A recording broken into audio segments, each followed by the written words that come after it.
China will not be blackmailed. That was the message from its top diplomat, Wang Yi, at the UN General Assembly. Beijing and Washington are in the middle of a trade war on tariffs.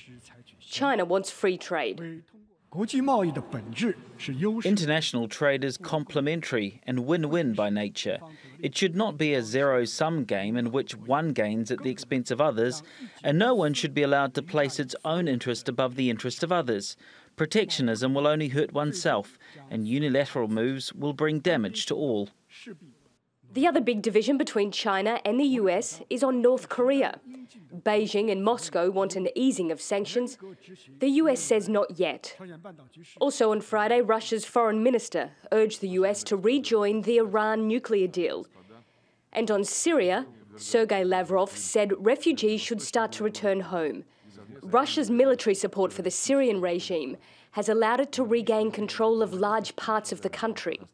The conflict in Syria is already 7 years old. The failed attempt to effect regime change, orchestrated from outside, nearly led to the disintegration of the country and the emergence of a terrorist caliphate. Germany also highlighted the Syrian war, calling for a political solution.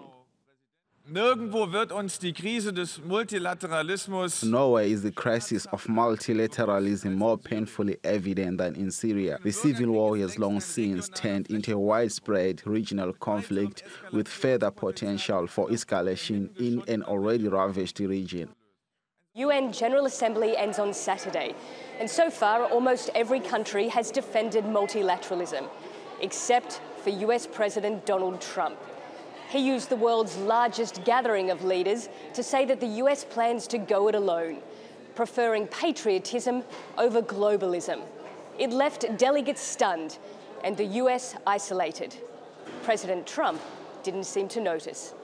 Nicole Johnston, TRT World, New York.